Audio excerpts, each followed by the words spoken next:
I was reading how to build a switching layout, and I think Lance may be a little bit obsessed with performance.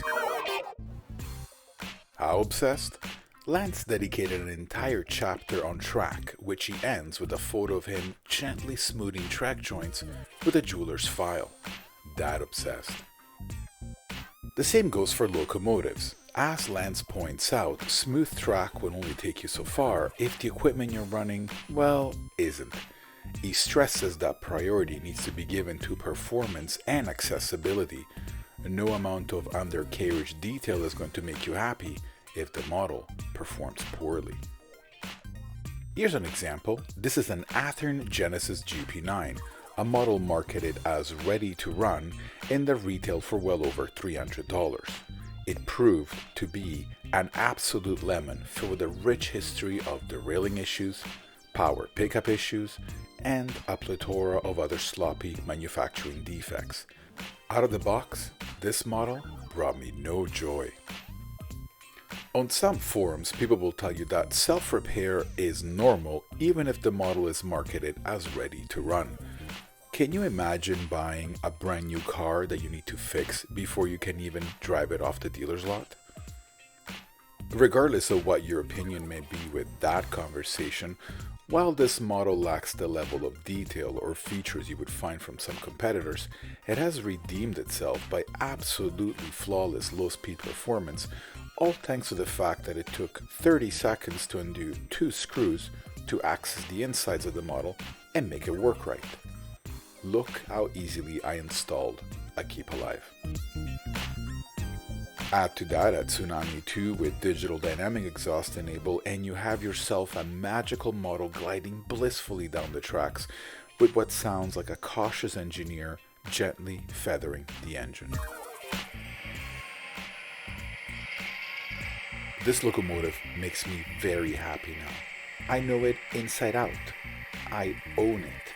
I have an emotional investment from the work put into it.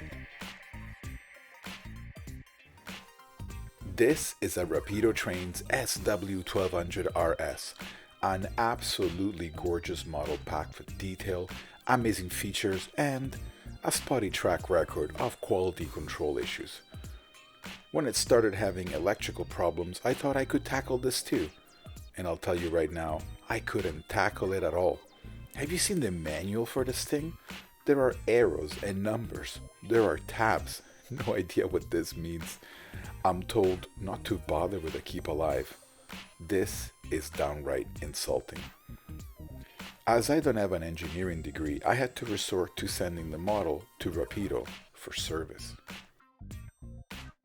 I hate to admit it because I am a Rapido fan, but every Rapido model I own has had to go back for service at least once. The SW1200RS has had so many problems that I went back to Rapido 5 times. First the electrical went, then the motor started humming more and more loudly even after it was repaired. It came back with crushed and missing parts. Then it came back with a partially deleted decoder. At one point Rapido wasn't even sure what kind of decoder was in their model, even though their own website has the answer. Finally, it came back looking factory fresh, and for a moment, a brief moment, I thought this ordeal was over. But the decoder, well, I'm not really sure how to explain this.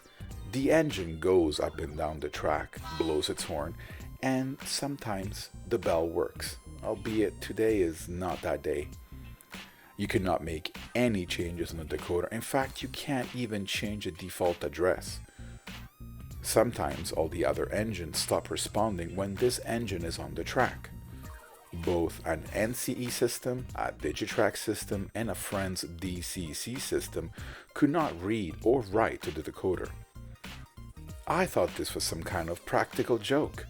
Oh, those Rapido guys. But Rapido was adamant that this model not only works, but was certified by 2 of their technicians. I sure hope it was not the technician that openly admitted hating working on this model. The thing is, I can live with shipping costs, wait times, electrical problems, mechanical issues, or how awkwardly these models are put together, as long as the customer service is there to make up for it.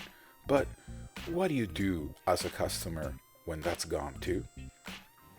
Lance notes that no matter how great a locomotive looks, if it won't run smoothly and reliably at slow speeds, it is not a candidate on a switching layout. Maybe Lance is not obsessed, he just got burnt by this kind of sheer incompetence.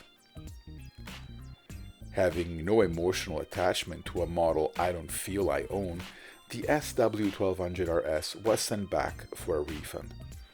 It's a beautiful model neither Rapido or I can fix.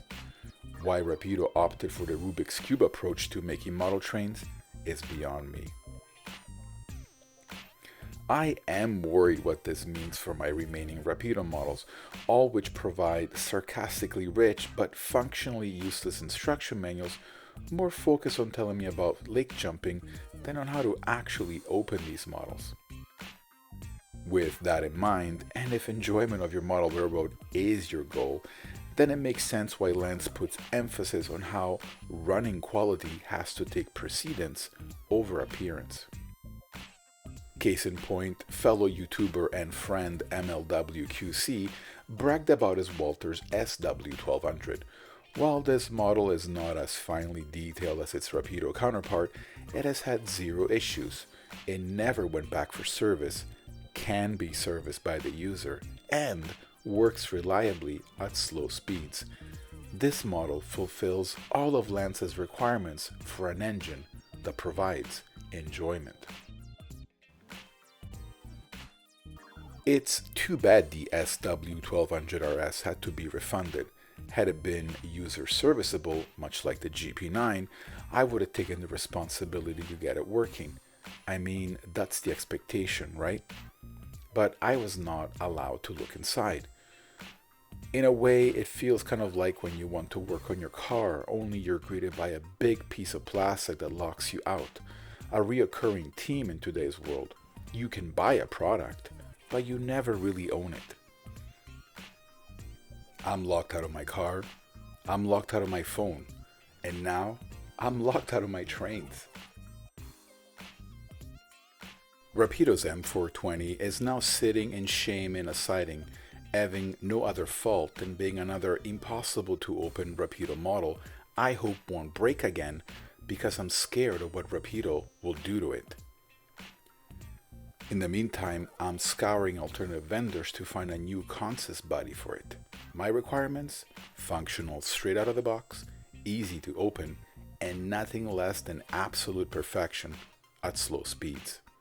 Because, as Lance says, details or features won't make you happy if you don't have a smooth operator.